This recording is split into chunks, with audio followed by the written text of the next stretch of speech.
So this is a long-awaited, long-anticipated video titled "The Smoking Gun."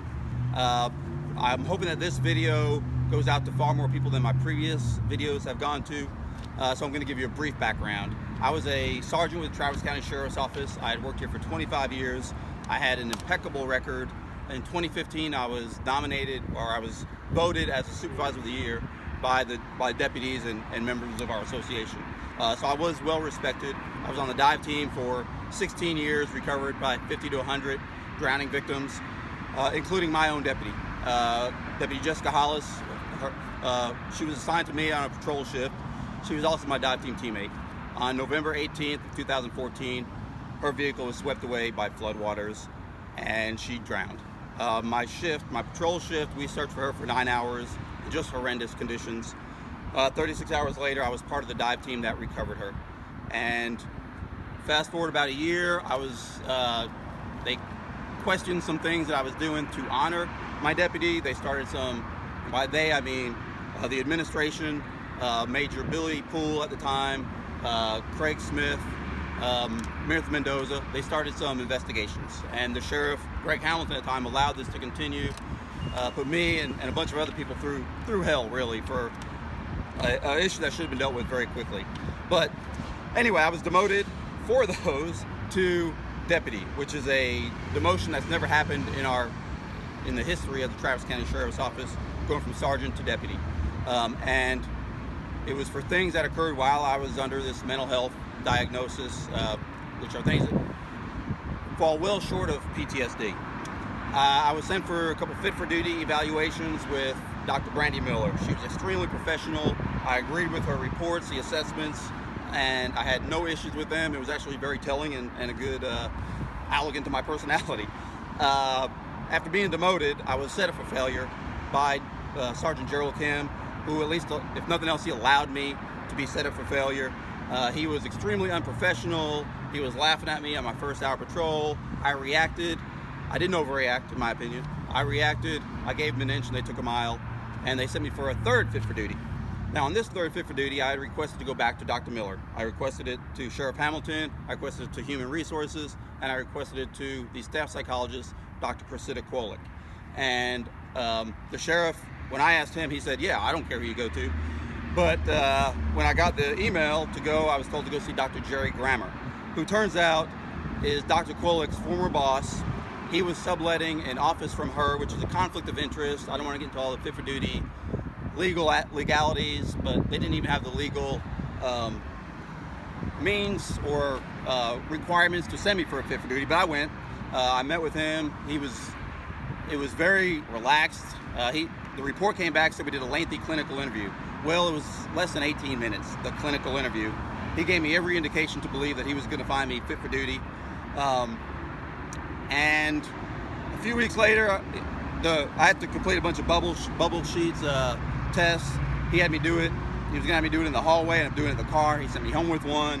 When the report came back several weeks later, it was a horrendous report. It was so negative that when I read it, they weren't talking about me. I don't know what happened, or at the time I didn't. I have a very good idea now, which is going to be, we'll get to towards the end of this video. And let's see so again, it was clearly inaccurate. I addressed it with an administrator. I told him, hey, this isn't me. The report recommended 3 months of administrative duty before being reevaluated. Well, about a month into that, I was told to resign. I was asked to resign by the county attorney through my attorney. I did not resign. Then I was told to resign or be terminated. Well, I absolutely didn't resign. And then I was terminated by the new sheriff, Sally Hernandez. She didn't even meet with me. After I was here for 25 years, she was here for 3 months. She didn't even meet with me before terminating me. So, I hope I'm not rambling or getting too confusing, but I go, after doing that fit for duty, the report comes back. I was terminated 1 week before I was going to be scheduled to go do a re-evaluation per the recommendation. So I was terminated, lost my job after 25 years, lost a lot of my retirement, no insurance for my family. I was just kicked to the curb by the Travis County Sheriff's Office and Sally Hernandez, and it was more trauma on top of the trauma. There's a lot of levels of trauma that begins with the death of my deputy, but it gets worse. The trauma gets added on by the administration and my agency piling on and unnecessarily showing no compassion whatsoever. But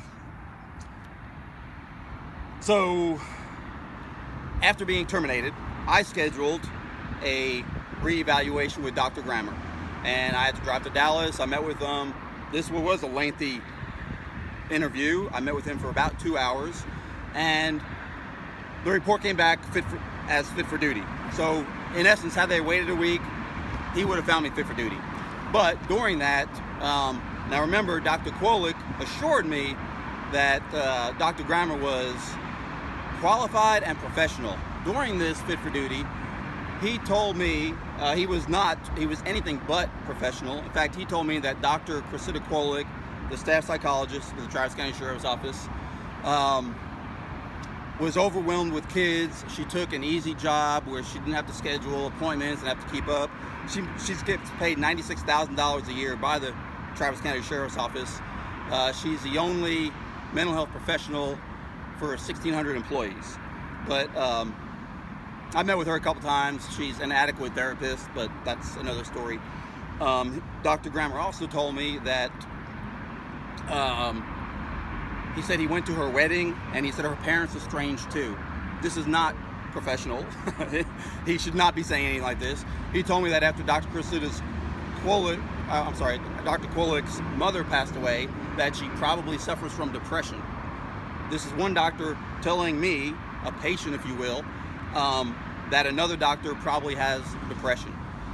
He said that in the mental health profession, doctors that take a job with a law enforcement agency are considered the alcoholics of psychiatry. Those are his exact words, alcoholics of psychiatry.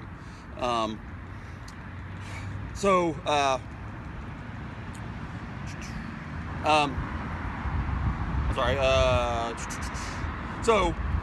he also told me during this that Dr. Quolick had asked for a rough draft of the fit for duty report that ended up resulting in my termination.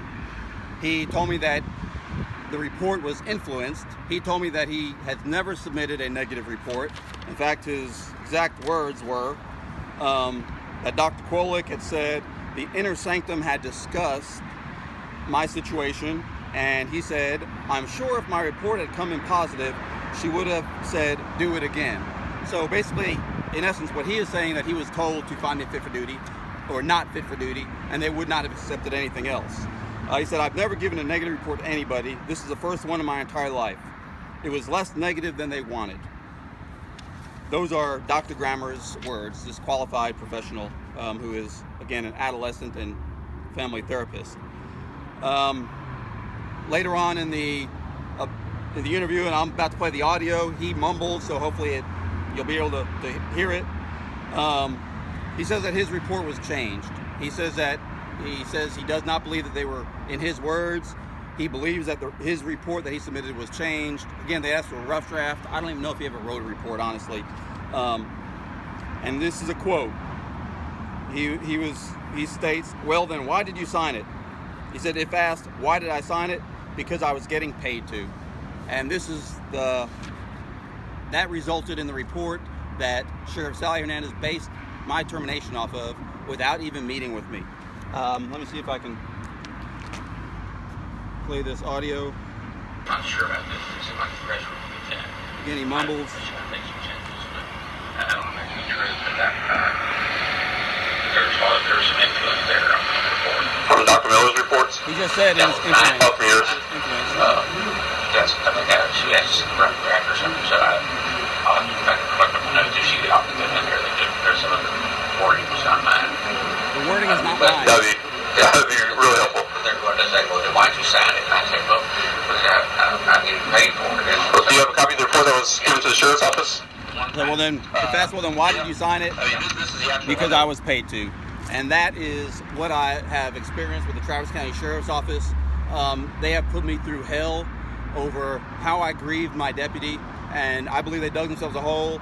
I believe they had a effort to make me look crazy, and they did a great job. They added trauma on top of the trauma, I questioned my own sanity at times, especially after reading this report. And in my opinion, if my mental health was not as strong as it was, and my faith was not as strong as it was at that time, thanks to friends that helped me, that reached into my hole, grabbed me by the hand and pulled me out, I would have overreacted. I would have given them a reason to terminate me, which was pretty common with people that experience a trauma-related event. And they resort to alcohol and drugs, excessive force, and that kind of thing. So that did not happen in my instance, and here I am, terminated from the Travis County Sheriff's Office after 25 years, more than half of my life of dedicated service. And it's horrendous, and I want to use this to bring attention for the need to take care of our first responders, the mental health conditions, things they see, hear, experience, smell, taste on a regular basis is overwhelming. It's things that people aren't supposed to ever hear, see, experience ever. And law enforcement, all first responders, dispatchers, corrections officers, they see these things on a regular basis. And the Travis County Sheriff's Office at the time had no peer-to-peer programs. They had a major billy pool, put the NICS on a planned peer support group, and they quit doing debriefings after major investigations, after shootings. And there are so many people that I know of on the streets and in corrections that are walking wounded, if you will, that have trauma-related injuries, but they're afraid to address them. They're afraid to ask for help because I'm the example. I'm the example of what they do to people who have a trauma-related injury. And within a year or so after Jessica's passing, a sergeant committed suicide who had he had PTSD, he had depression, but he wasn't addressing it, perhaps because of the way I was being treated at the time. So thank you for your time. Please share this video. Please like it. Please forward it. I know Travis County Sheriff's Office members can't, because they will end up in internal affairs and they'll go through the same BS that I did, and I don't want that. But your families can, friends can. Please share this. I want the word to get out, and I just want to make a difference. And Jessica's death will not be in vain. It has made my life better. It has made me a better person. It has made me be more receptive to people and not judge people. And I don't want my termination to be in vain either. I want it to make a difference and have a positive outcome for making things better for all first responders. Thank you for your time. Appreciate it. How's it going? I might be able to help you.